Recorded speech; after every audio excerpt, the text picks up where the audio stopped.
Hey everyone, Ariel Adams here with aBlogtoWatch. Please subscribe to our videos on YouTube and like this video if you find it useful.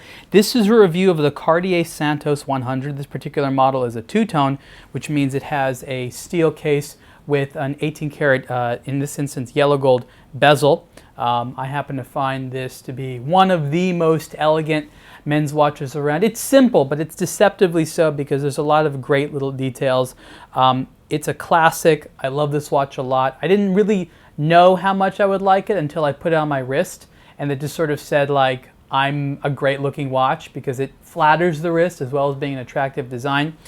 The Santos originally goes back to the very first men's wristwatch that Cartier ever made for, I think it's Albert or Alberto Santos Dumont, who was a rich guy from, I believe, South America that was an early aviator. And as the story goes, he worked with Cartier to produce a watch that he could wear while flying early planes. So this is, the first decade of the 20th century. The Wright brothers did their flight in I think 1903. So this is just in sort of the years after that. There's been many versions of the Santos. There's been the Santos case. There's the Santos Dumont. This is the Santos 100, which is larger, but this is typified by its square design.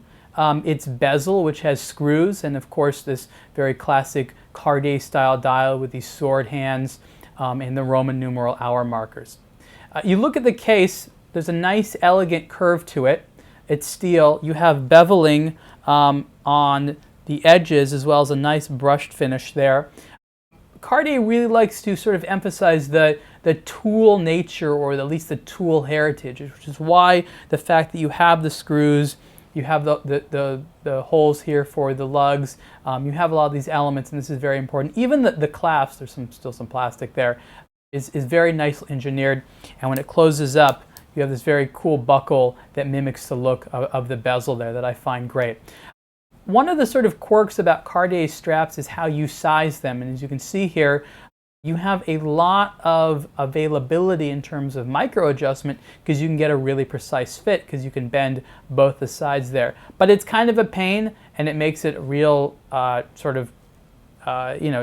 it's difficult. Let's put it this. It's time consuming if you want to adjust it. So once you get the right size for you, perfect. But if you're the type of person that likes to adjust the size a lot, then it's going to be a little bit annoying. And you can see there the sapphire crystal cabochon there in the crown. This particular Cartier is not one of the ones that has in-house movement. It has a base at an automatic in there, nothing fancy. Cartier has elected to not even have the date on the dial, which I appreciate actually because it keeps beautiful, clean symmetry. Surprisingly, the Santos 100 case, even though this is the big one, is only 38 millimeters wide. It goes to be about 46 with the crown and the crown guard, but because it's square, it feels like a larger watch. So you can see it there on the wrist. Super, super elegant in my opinion. Just very attractive. Curves around the wrist really well there. That thin brown alligator strap just works so gorgeously. And again, you're probably familiar with the fact that there are other versions of the Santos 100. There's one of the cool famous ones that I think we have a review on aBlogtoWatch actually right now, is of the black one. So it's ADLC black case with the gold bezel that looks really cool. But this one right here just is a standout favorite for me. So a very attractive classic case.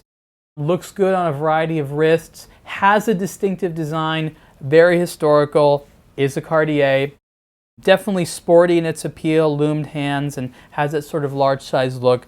Price for this version of the Cartier Santos 100 is $9,650, and you can see the full review on aBlogtoWatch.